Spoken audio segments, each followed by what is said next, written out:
হৃদয়ে কোনো কারণে কোনো কষ্ট হয় মা, মনে করুন আপনি কোনো কারণে প্রচণ্ড কষ্ট পাচ্ছেন, আচ্ছা বলুন তো কষ্ট কখনো দেখানো যায়? কষ্ট বলা যায় যে আপনি কতটা কষ্ট পাচ্ছেন? কষ্ট কি মাপা যায়? আপনি কিন্তু জানেন যে আপনার ভিতরে কতটা কষ্ট হচ্ছে, কিন্তু অপর ব্যক্তি বুঝবে না যে তার ভিতরে কতটা কষ্ট। আপনাকে যদি কেটে কেটে টুকরো করে দেওয়া হয়, তথাপিও কিন্তু ভিতরে কোথায় কষ্ট হচ্ছে সেটা খুঁজে পাওয়া যাবে না। তাহলে মা, কষ্টটা যেমন অনুভবের বিষয়, খুশিটা যেমন অনুভবের বিষয়, ঠিক তদ্রূপ ভগবানকে ভালোবাসতে গেলে, ভগবান তার কৃপা লাভ করতে গেলে যে ভক্তি, যে প্রেম, যে কৃষ্ণ কথা সাধন, সাধুগুরু বৈষ্ণবের চরণধুলি অঙ্গে মাখা, মস্তকে নেওয়া, এগুলো অনুভব করবেন। এগুলো করলেই বুঝতে পারবেন যে কৃষ্ণ নাম কি, লীলা কথা কি। লীলা কথা শ্রবণ করলে কি হয়? নিজেদের চিত্ত শুদ্ধ হয়, নিজেদের চেতনা হয়, অন্ধকার থেকে আলোর পথ দেখা যায়। আমরা প্রত্যেকেই অন্ধকারে ডুবে আছি, এটা কিন্তু ভাববেন না আমরা কিন্তু সবাই অজ্ঞান হয়ে পড়ে আছি মা। কেউ কিন্তু প্রকৃত জ্ঞান শূন্য হয়ে গেছে, আমাদের প্রকৃত জ্ঞান নেই, সবাই আমরা অজ্ঞান হয়ে আছি। আসল জ্ঞান কি? প্রকৃত জ্ঞানটা কি? কি আমার করণীয়, কি করা উচিত? রাম ভক্ত তুলসীদাস কলম দিয়েছিলেন, তুম কাহা সে আয়ে হো আর যাও কি কাহা, ইতনা দিল বিচার লো বাস হো গায়া ভজন। অর্থাৎ তুমি কোথা থেকে এসেছো আর কোথায় যাবে, যেদিন তুমি এটা জানতে পারবে সেই দিনই তোমার গোবিন্দকে চেনা সম্ভব হবে। যতদিন তুমি নিজেকে জানতে পারবে না, ততদিন তুমি গোবিন্দকে জানতে পারবে না। আগে নিজেকে জানতে হবে। আমরা হয়তো ভাবি যে আমরা আমাদেরকে চিনি, কিন্তু না, আমরা সত্যিকারেরই আমরা আমাদেরকে চিনি না, আমরা আমাদেরকে জানি না। আমি কে, কি আমার করা উচিত, কি করছি, যা কিছু করছি মা জগতে সবই মিথ্যা, সবই মিথ্যা, যা কিছু করছি সবই মিথ্যা। এই সংসার জীবনে যা কিছু আগলে বসে আছি, এটা একটা বিচিত্র নাট্যমঞ্চে সবাই সুন্দর বিচিত্র নাটকে অভিনয় করছি। আসল সত্যটা কি সেটা আমাদের জানা হচ্ছে না। আসল কর্মটা কি, আমি কে? এই দেহটা তো আর আমি নই। আমি কি? এই যে এত কষ্ট করে কত দূর থেকে, কত দেশ বিদেশ থেকে এখানে আপনারা এসেছেন, অনেক দূর দূরান্ত থেকে এসেছেন। কি জন্য এসেছেন?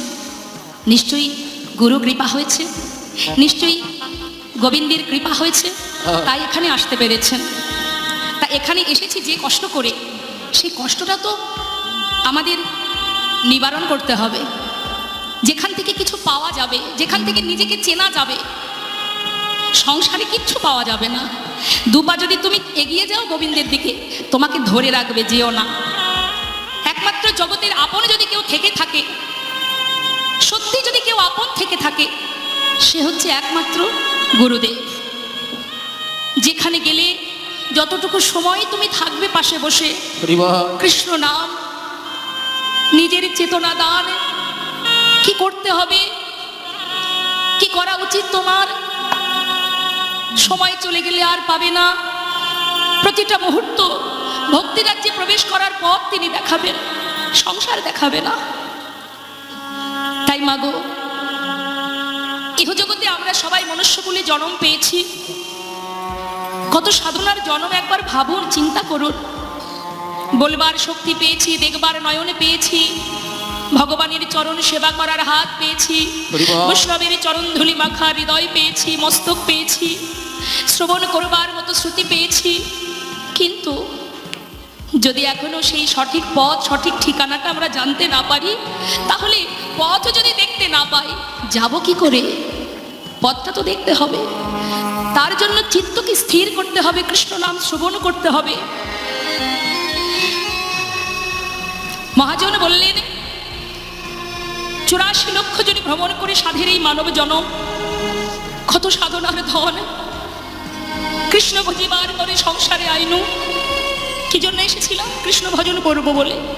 সংসারের মধ্যে মায়ার জালে আবদ্ধ হয়ে সর্বক্ষণ আমার আমার করে মোহ মায়ায় ডুবে থেকে আবদ্ধ হওয়ার জন্য তো নয়। এজন্য আমরা আসিনি। সময় কারোর জন্য বসে থাকে না মা, সময় কিন্তু চলে যাচ্ছে, কিন্তু আমরা মূল্যবান সময়টাকে হেলায় নষ্ট করছি। কিন্তু এই যে কাল সময় যখন হবে, এই সুন্দর দেহ ঘর থেকে তোমাকে ধাক্কা দিয়ে বের করে দেবে। এটাই তো আমাদের প্রথম আশা নয়? এর আগে আমরা অনেকবার এসেছি পৃথিবীতে, কীটকুলে, পশুকুলে, পক্ষীকুলে, কতকুলে জন্ম পেয়েছি, কিন্তু গোবিন্দের চরণে পৌঁছাতে পারিনি। হরি বল, হরি বল। তাই তো প্রভুকে বলেছিলাম, ভগবানের কাছে কেঁদেছিলাম যে কীটকুলে, পশুকুলে জন্ম পেলে তোমাকে সেবা করা যায় না। তোমাকে সেবা যদি করতে না পারি, তোমাকে যদি ভালোবাসতে না পারি, তাহলে তোমার চরণে পৌঁছাবো কি করে? তুমি আমাকে মানবকুলে জন্ম দাও, মানবকুলে জন্ম পেলে তোমার নাম করব, তোমায় ভালোবাসবো, তোমার সেবা করব। এই কথা দিয়েছিলাম বলেই তিনি আমাদের এই মানব দেহ দিয়েছেন। কিন্তু এই মানবকুলে জন্ম পেয়ে যদি আমরা কৃষ্ণ ভজন করতে না পারি, তাহলে গোবিন্দ চরণে পৌঁছাবো কি করে? যাওয়া কি হবে বাবা? পথে বসে কাঁদতে হবে। এটাই তো উপযুক্ত সুযোগ। গোলক ধামে যদি পৌঁছাতে হয়, গোবিন্দের চরণে, কৃষ্ণ চরণে যদি যেতে হয়, এটাই উপযুক্ত সুযোগ। একটা বনের পশু যদি মন্দিরে প্রবেশ করে, তাকে আমরা তাড়িয়ে দিই, কিন্তু একটা মানুষ যদি ভিতরে প্রবেশ করে, তাকে তো তাড়িয়ে দেওয়া হয় না, তাই না? তাহলে উপযুক্ত জনম কোনটি? এই মনুষ্য জনম। এটাও যদি পেয়ে আমরা অবহেলা করে পশুর ন্যায় আচরণ করি, তাহলে কি করে তার চরণে পৌঁছাবো? এই তো সময়। কার হাতে কতটুকু সময় আছে আমরা কেউ জানি না, তাই অবহেলা করলে হবে না। হরি বল, হরি বল। সময়ের সাথে সাথে গুরু কৃপা লাভ করে সবাই মিলে নাম করো, কৃষ্ণ ভজন করো, তার সেবা করো, যতটুকু সম্ভব। অর্থ উপার্জন করছো করো, ছেলে মেয়ের ভবিষ্যৎ তৈরি করছো করো, কিন্তু নিজেরও তো কিছু কাজ আছে, সেগুলো ভুলে যেও না। নিজের কাজ তো নিজেকেই করতে হবে, কেউ তো করে দেবে না। হ্যাঁ, অনেকে দেখবেন বলে যে এই যে কীর্তন শুনতে যাব, আমাদের বাড়িতে সে কালচারটা নেই, শাশুড়ি যায় না, ননদিনী যায় না, তাই আমি যেতে পারি না। কালচারের প্রয়োজন। তাহলে মা, শাশুড়ি যায় না, শাশুড়ি আজ আছে কাল থাকবে না, তোমার পথ তো তোমাকেই বেছে নিতে হবে। যদি তুমি এক পা এগিয়ে যাও, আজ না হোক কাল তোমার পরিবারের সদস্য যারা একে একে তোমার দিকে ধেয়ে আসবেই আসবে, যদি তুমি সঠিক পথে এগিয়ে যেতে পারো।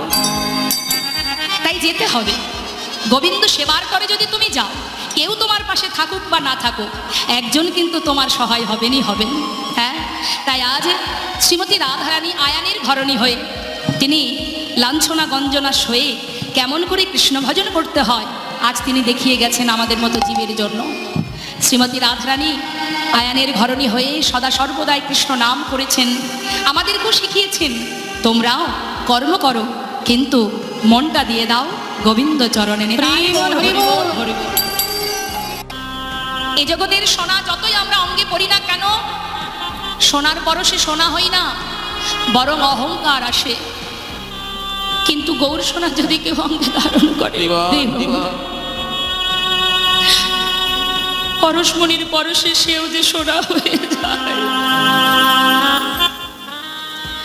এ জগতের সোনা ঘরে থাকলে অহংকার, লোভ জন্মায়, লালসা জন্মায়, চাওয়া পাওয়া জন্মায়।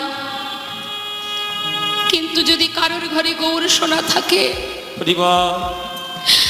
তার একটু একটু করে জাগতিক জগতের সমস্ত কামনা বাসনা, লোভ লালসা, চাওয়া পাওয়া, কুল শিল মান সর্বস্ব একটু একটু করে শেষ হয়ে যায়। যে জন গৌর ধনে ধনী হতে পারে, যে জন গৌর সোনাকে হৃদয়ে রেখে ভালোবাসতে পারে, সমাজ তাকে দেখে যদিও বলে আহা দেখ দেখ বেচারা বড় অসহায়, জীবের দ্বারে দ্বারে ভিক্ষা করে ভগবানের সেবা দিয়ে দিন কাটায়, বড় কাঙাল। সমাজে বললেন তুমি 5 তলা 3 তলা ঘরে বসে নিজেকে যে আসনে বসিয়ে রেখেছো, তুমি জানো না যে জন পথে পথে দ্বারে দ্বারে হা কৃষ্ণ কৃষ্ণ বলে কাঁদছে, জগতে ধনী যদি কেউ হয়ে থাকে সেই হলো মহাধনী।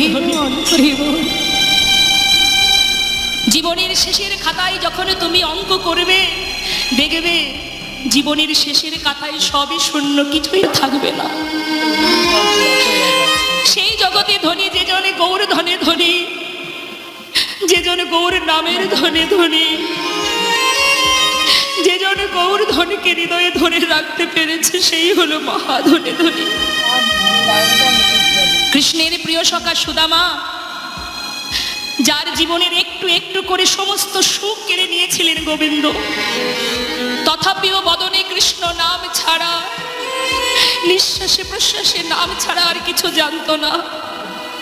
সব হারিয়ে সুদামা একটি গাছতলাতে তার পরিবারকে নিয়ে, স্ত্রীকে নিয়ে, সন্তানকে নিয়ে দিন কাটাতো। ঝড় বৃষ্টি মাথার উপর দিয়ে বয়ে যেত, ভিক্ষা করে দিন কাটতো মা। কিন্তু সেই সুদামা, যে ধনী ছিল, কৃষ্ণ ধনী, সেই সুদামা গিয়ে বসেছিল গোবিন্দের সেই রাজ সিংহাসনে। জীবনে কোনোদিনই যার কপালে চেয়ার জোটেনি, সে বসেছে সোনার সিংহাসনে। তাহলে ধনীকে চার তলার উপরে বসে থেকে শেষের দিনে নামিয়ে দেবে তুলসী তলায়, সে ধনী না যে গাছতলা থেকে গোবিন্দের সোনার সিংহাসনে উঠে বসেছে জগতে সেই ধনী? নিতাই গৌর হরি বল হরি। এখানে যে সকল ভক্তরা আছেন তাকে তো চোখে দেখেননি, কিন্তু কতটা ভালোবেসেছেন তাকে, তার কথা শোনার জন্য আপনারা সারাদিন ধরে বসে আছেন। বলুন দেখি, ভালোবাসা না থাকলে যাকে চোখে দেখিনি তার কথা শোনার জন্য কেউ বসবে? যে যাকে ভালোবাসে, প্রকৃত যদি কেউ ভালোবাসে, না দেখলেও তার কথা যদি শুনতে পায়, সেখান থেকে আর উঠতে পারবে না, যদি ভালোবাসা সঠিক হয়। তো বাবা, কতটা ভালোবাসলে, তার প্রতি ভরসা থাকলে, ভক্তি থাকলে, দেখতে তোমায় পাই বা না পাই, তোমার নাম তো শুনতে পারবো, আহা, তোমায় তো ভালোবাসতে পারবো, সাধু গুরুর সঙ্গ পাবো। এটাই তো প্রকৃত ভক্তের ভালোবাসা। না দেখেও তাকে ভরসা করা যায়, না দেখলেও তাকে ভালোবাসা যায়। এমন ভক্তের কথা একটু বলি বাবা। সর্বস্বামীকে আমরা সবাই জানি, তার মধ্যে বাবা এক ভক্তের কথা বলবো যার নাম রঘুনাথ দাস গোস্বামী। হরি বল হরি বল। চোখে দেখেননি, শুধু শুনেছেন। ছোট করে বলবো, সময় তো নেই। পিতা ছিলেন বড় জমিদার, জমিদারি রক্ষা করার জন্য ভগবান একটা সন্তান দিয়েছে। গোবর্ধন দাস, তার নিবাস হচ্ছে আদি সপ্তগ্রাম। ব্যান্ডেল স্টেশনের আগের স্টেশন আদি সপ্তগ্রাম। সেই আদি সপ্তগ্রামের গোবর্ধন দাসের একমাত্র ছেলে হলো রঘুনাথ দাস। কিন্তু গোবর্ধন দাস, তিনি ভগবানের প্রতি তার ভক্তি শ্রদ্ধা থাকাতে তিনি বলেছিলেন তার স্ত্রীকে, দেখো, আমরা যেমন প্রভুকে ভালোবাসি, আমার সন্তানেরও যেন ভগবানের চরণে মতিগতি থাকে। তাহলে তাকে তো ঘরে রাখলে ভক্তি তৈরি হবে না, সাধু সঙ্গ করাতে হবে। তাই যেখানে হরিকথা কৃষ্ণ কথা হবে, ভক্ত সমাগম হবে, সেখানে সন্তানকে নিয়ে যাবে। নিতাই গৌর হরি বল হরি। কথাগুলো একটু মন দিয়ে শুনবেন, বোঝার চেষ্টা করবেন। প্রত্যেকটি লীলার কারণই হচ্ছে জীব শিক্ষা। তো গোবর্ধন দাসের কথা মতো ছোট্ট সন্তানকে নিয়ে প্রতিদিন তার স্ত্রী যেখানে সাধু সঙ্গ হয়, হরিকথা কৃষ্ণ কথা হয়, নিয়ে যায়। কোলের মধ্যে সন্তান বসে আছে, কৃষ্ণ নাম শুনছে। তার তো এখনো ততটা জ্ঞান বুদ্ধি হয়নি মা, কিন্তু চোখে তো দেখে বাবা, চোখে দেখতে পাচ্ছে। কি দেখছে? কৃষ্ণ কথা শ্রবণ করে ভক্তরা একে অপরকে জড়িয়ে ধরে কাঁদছে। কেউ বাবা ধুলায় গড়াগড়ি দিয়ে কৃষ্ণ কৃষ্ণ বলে কাঁদছে, কেউ চিৎকার করে কাঁদছে। এই ভাবগুলো দেখে মায়ের কোলে বসে বসে ছোট্ট শিশু মনে মনে চিন্তা করে যে এরা কেন কাঁদে, কেন ধুলায় গড়াগড়ি দেয়। তখন তো আর গোবিন্দের মহিমার উপমাধুর্য, গুণমাধুর্য শোনবার মতো জ্ঞান বুদ্ধি তার হয়নি। কিন্তু প্রতিনিয়ত সাধু সঙ্গ করতে করতে ছেলে বড় হচ্ছে, আর ওই ভাগবত কথা শ্রবণ করছে। করতে করতে এক সময় তার মনের ভিতরে প্রশ্ন জেগে গেল, নিতাই গৌর হরি বল। কি জাগলো? কে সেই মানুষটি যার কথা শুনে জগতের জীব এমন পাগল উন্মাদ হয়ে যায়? কে সেই মানুষটি যার রূপের কথা, গুণের কথা শ্রবণ করে ধুলায় গড়াগড়ি দিয়ে কৃপা করো বলে কাঁদে?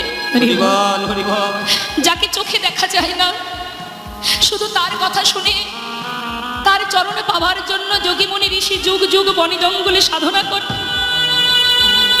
সেই মানুষটি কেমন? কেন জীব এমন পাগল হয়? এটাই তার মনের প্রশ্ন বাবা। কিন্তু যখন তার পরিপূর্ণ যৌবন বয়স হলো মা, ছেলে আমার পথের পাগল হয়ে গেল। পাগল মানে কিসের পাগল? সে পথে পথে কৃষ্ণ কৃষ্ণ বলে ঘুরছে। পিতা চিন্তায় পড়ে গেছে, সর্বনাশ, আমার জমিদারি রক্ষা করার জন্য ভগবান একটা পুত্র সন্তান আমাকে দিয়েছে, কিন্তু ভক্তি রাজ্যে প্রবেশ করাতে গিয়ে ছেলে তো পথে পথে কৃষ্ণ কৃষ্ণ বলে ঘুরে বেড়াচ্ছে। এমন যদি পাগলের ন্যায় পথে পথে ঘুরে আমার জমিদারিকে রক্ষা করবে। গ্রামের সম্মানীয় ব্যক্তিকে ডেকে আলোচনায় বসে একটা সিদ্ধান্তে এলেন। সবাই মিলে আলোচনা করে বললেন, দেখো তোমার ছেলের যে অবস্থা, তাকে আর ঘরে বেঁধে রাখার কোনো উপায় খুঁজে পাচ্ছি না। তবে একটা শেষ চেষ্টা করতে পারো, তুমি সুকন্যার সন্ধান করে ভালো দিন দেখে বিবাহ দিয়ে দাও। অনেক সময় দেখা যায় বিবাহ বন্ধনে আবদ্ধ হলে কেউ হয়তো ঘরে আবার মন বসাতেও পারে। এই কথা শোনা মাত্রই গোবর্ধন দাস এক সুকন্যার সন্ধান করে ভালো দিন দেখে বিবাহ সম্পন্ন করলেন। বিবাহের পর ঘরে নিয়ে এলো ছেলেকে এবং নতুন বৌমাকে। বিবাহের পরের দিন কি হয় মা? কাল রাত্রি। সেই দিন গোবর্ধন দাস তার পুত্রবধূকে ডেকে বলছে, মা, তোমাকে আমার ঘরের পুত্রবধূ করে এনেছি কেন জানো? আমার ছেলে শিশুকাল থেকে এমন একজনের কথা শুনেছে, যার কথা শুনতে শুনতে আজ আমার ছেলে পথের পাগল হয়ে গেছে। আমি চাই তুমি তোমার ভালোবাসা দিয়ে আমার সন্তানকে আমার কোলে ধরে রেখো। বাবা, আমি চেষ্টা করব। চলে গেল কাল রাত্রি। পরের দিন এলো ফুলশয্যা রাত। ফুলশয্যা ঘরে বসে রঘুনাথ দাস চোখের জলে বুক ভাসিয়ে কাঁদছে। হরিবল হরিবল। হে দয়াময়, যত পরীক্ষাই তুমি করো না কেন, সে যত কঠিন পথই হোক না কেন, তোমার চরণে আমি পৌঁছাবই পৌঁছাবো। স্বামীর চোখে জল দেখে নতুন বউ সরজু জিজ্ঞাসা করছে, স্বামী, আজকের এই সুখের দিনে তুমি কাঁদছো কেন? বিবাহে কি তোমার কোনো মত ছিল না, নাকি আমাকে পছন্দ নয়? রঘুনাথ দাস বললে, সরজু, তোমার প্রশ্নের উত্তর দেওয়ার আগে আমি দুটো কথা তোমার কাছে জিজ্ঞাসা করব। বলো স্বামী। আচ্ছা, এই বিবাহের পর তুমি আমার ঘরে এসেছো, এই ঘরের তুমি কে হও? আমি কুলবধূ? বাহ, আমার কে হও? সহধর্মিনী। আচ্ছা সরজু, যে সহধর্মিনী হয় তার কি কাজ হয়? স্বামী, আমি তো জানি না, তবে গুরুজনের মুখে শুনেছি, স্বামী যদি ধর্মের পথে এগিয়ে যায়, সহধর্মিনীর কাজ হলো তার স্বামীকে সহায়তা করা। এটাই সহধর্মিনীর কাজ। হরিবল হরিবল। রঘুনাথ দাসকে দেখে বলছে, সরজু, তুমি ঠিকই বলেছ। তবে আজ আমি কাঁদছি কেন জানো? শিশুকাল থেকে মায়ের কোলে বসে এমন একজনের কথা আমি শুনেছি, তার রূপের কথা এত মধুর, গুণের কথা এত মধুর, তাই মনে মনে বাসনা জেগেছে আমার, যার কথা শিশুকাল থেকে শুনেছি, যদি একটিবার তাকে সাক্ষাৎ দর্শন পেতাম। সেই জন্য পথে পথে ঘুরি। শিশুকাল থেকে যার কথা শুধু শুনেই গেলাম, তাকে একবারে দেখার ইচ্ছা জেগেছে মনে। কিন্তু আমার মাতা পিতা তাদের প্রয়োজনে আমাকে জোরপূর্বক ঘরে ধরে রাখার জন্য বিবাহ দিলে। তুমি তো আমার সহধর্মিনী, পারবে আমার ধর্মের পথে সহায়তা করতে? বলো সরজু, চিরতরে তুমি আজ আমাকে বিদায় দিয়ে দাও, আমি তার কাছে চলে যাই। সরজু পড়েছে বিপদে মা, কি করবে সে? শ্বশুরের বাক্য, ভালোবাসা দিয়ে সন্তানকে ঘরে বেঁধে রাখো, স্বামীর বাক্য, চিরতরে বিদায় দিয়ে দাও। কোনটা করা উচিত আমার? ঘরে বসে কাজ। কিছু সময় পর মনে মনে ভাবছি, সরজু, জগতে সবার কথা অমান্য করা যায়, কিন্তু স্বামীর কথা অমান্য করা যায় না। হাতটি ধরে বললে, স্বামী চলো, আজ আমি তোমায় চিরতরে ঘর থেকে পথে নামিয়ে দিয়ে আসি, চিরতরে তোমায় বিদায় দিয়ে আসি। সরজু স্বামীকে ঘর থেকে বাহিরে এনে চরণ দুটি বুকে জড়িয়ে ধরে সরজু বললে, স্বামী গো, হৃদয় মাঝে যে শুদ্ধ প্রেম নিয়ে তুমি তার কাছে ছুটে চলেছ, আমার বিশ্বাস এই শুদ্ধ প্রেম, ভক্তি, ভালোবাসা একদিন তার চরণে তোমাকে পৌঁছে দেবেই দেবে। কিন্তু স্বামী গো, তোমার ভালোবাসা আমি পাইনি। আজই আমার জীবনের প্রথম দিন, আজই আমার জীবনের শেষ দিন। তাই বিদায় নেবার আগে তোমার কাছে আমার একটি বাসনা, যদি কোনোদিন তুমি তাহার দেখা পাও, সেদিন অভাগিনীর একবার কোনো স্মরণ অভাগিনীকে একবার করো স্মরণ। যেদিন পাবে তুমি ওই গোবিন্দ, ওই গোবিন্দ চরণ। স্বামী গো সেদিন অভাগিনী এ রে একবার করো স্মরণ। যেদিন পাবে তুমি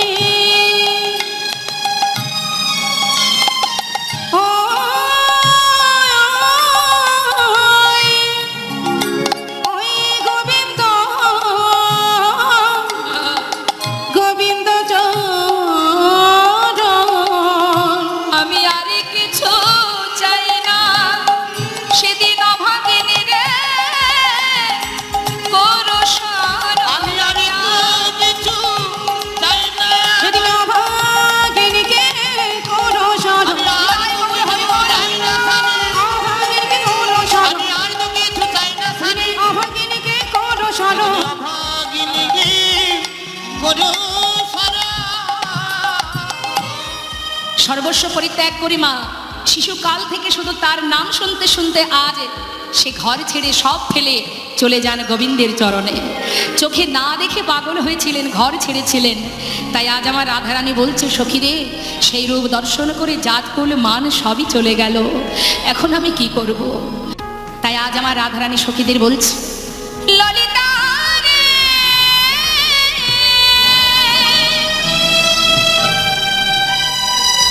ওরে আমার বিশাখা রে, কি বলবো সে রূপের কথা।